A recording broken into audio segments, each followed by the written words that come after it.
was not always in the world of Sprunky.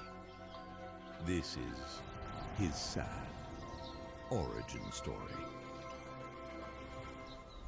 Jevin was a boy who grew up very poor.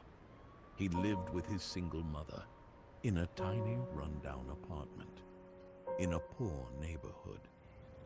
His mother loved him so much, but didn't have enough money to help him live a healthy life. She worked hard, but life was tough. Jevin only had one piece of clothing, a dark blue hoodie that he wore every day from the day he was born. Jevin's life had been harsh. He didn't have any friends. The other kids in the neighborhood mocked him for his torn clothes and empty pockets. They laughed at him because he wore the dark blue hoodie every day. Life in their tiny home was hard. The walls were cracked, the roof leaked when it rained, and the small rooms were always cold in the winter. They didn't have much furniture, just an old couch, a small table, and a mattress they shared. Most nights, they had little to eat, sometimes just bread and water. Despite the overwhelming hardships, Jevin and his mother shared a love so strong that it often softened the harshness of their reality. Their bond gave them the strength to keep going, and Jevin's mom always smiled at him. She worked long hours at different jobs, cleaning houses or helping in small shops, but she still didn't earn enough money. She would come home tired, her hands rough from scrubbing floors and carrying heavy things. Despite her struggles, she always smiled at Jevin and told him everything would be okay. In the evenings, after long days of work, his mother would hum soft tunes. Jevin would sit close by, tapping beats on an old tin can, trying to match her rhythm. She'd smile at him and say, "You've got music in your soul, Jevin. Don't ever lose it." That encouragement stayed with him, even during the darkest times.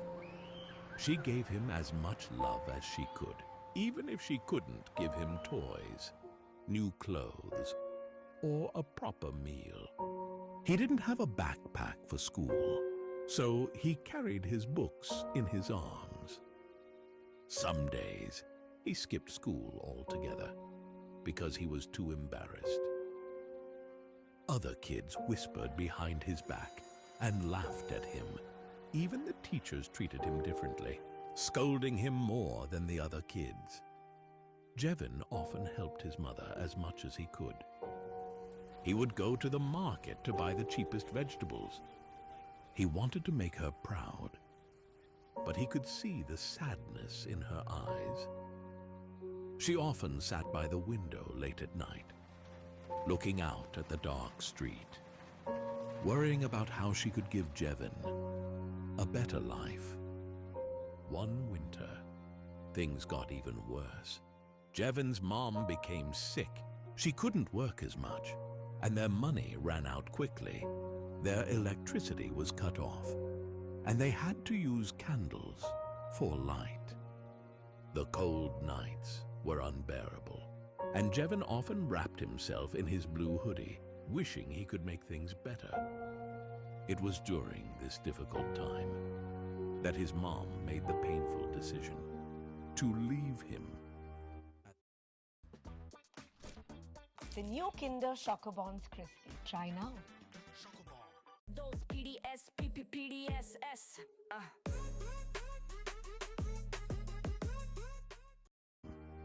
At the orphanage, she thought it was the only way. He might have a chance at a better life, even if it meant they had to say goodbye. When Jevin arrived at the orphanage, he quickly realized it was not going to be a better life. The orphanage was a cold, harsh place, more like a prison than a home. The building was old and falling apart, with cracked walls and broken windows that let the wind and rain inside.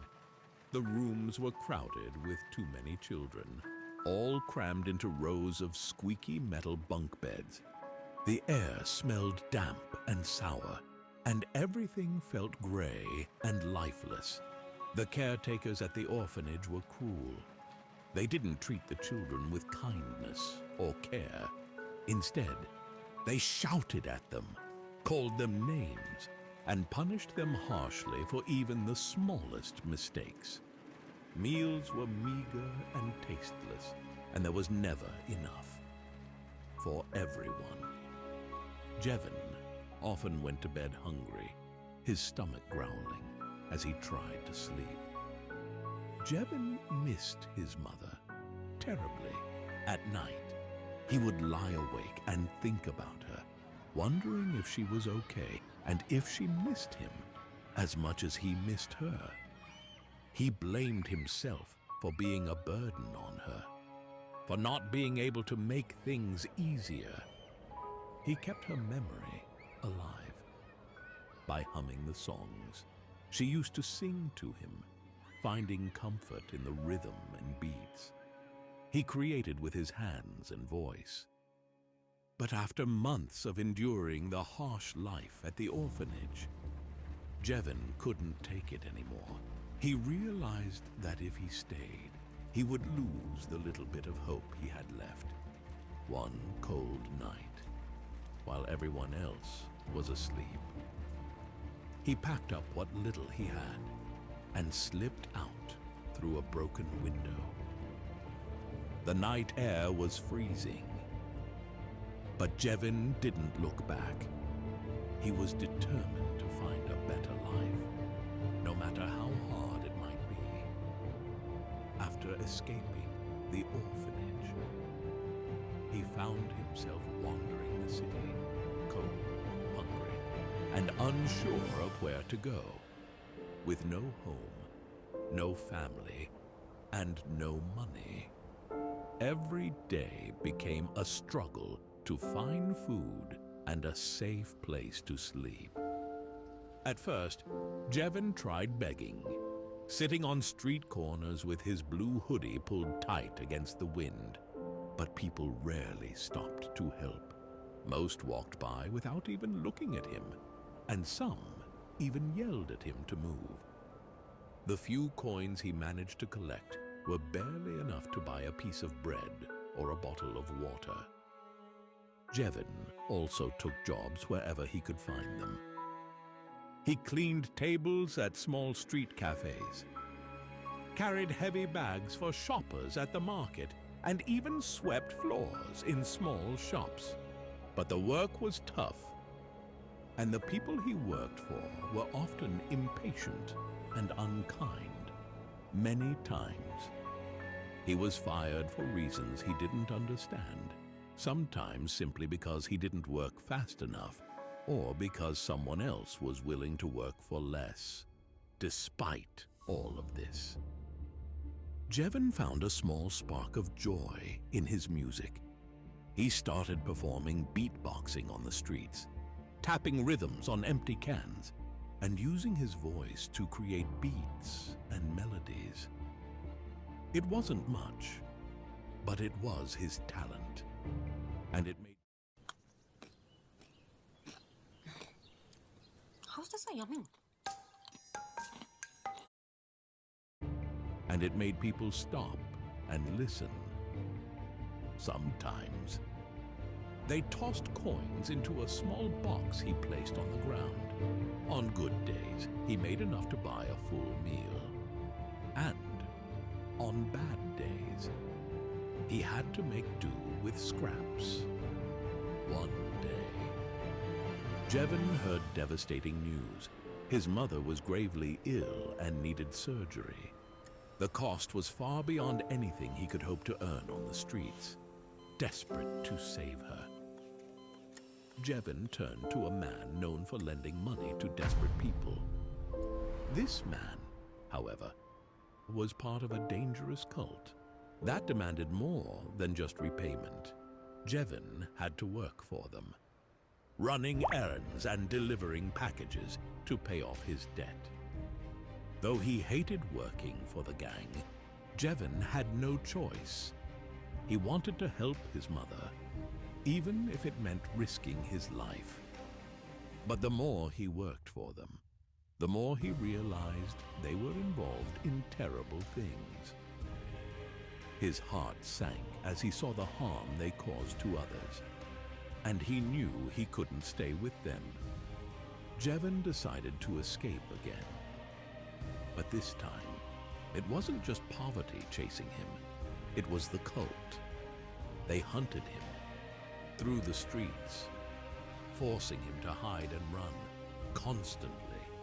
Despite the danger, Jevin held on to the hope that someday he would find a way to leave his pain behind and create a better life for himself and his mother.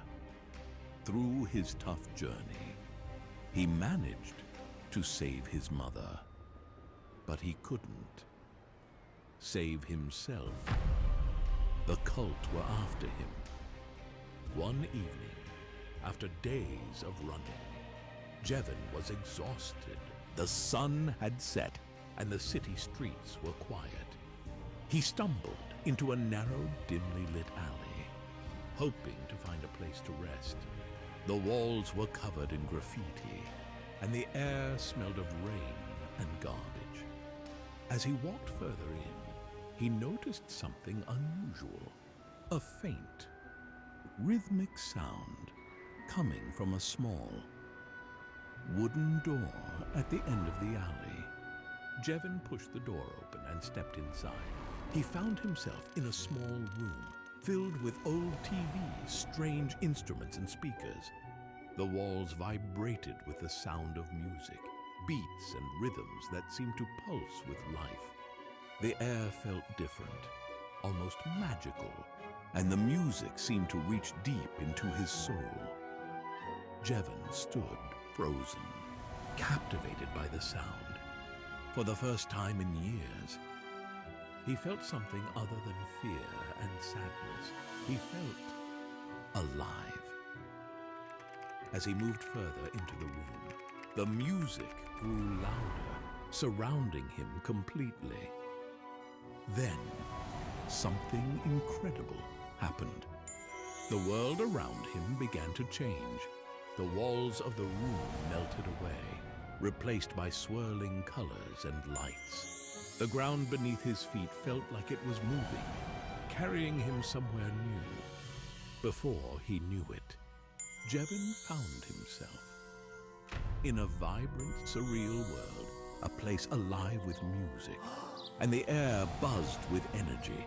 Everything in this world seemed to move to a rhythm, and every sound harmonized perfectly. Jevin looked around, amazed by the sights and sounds.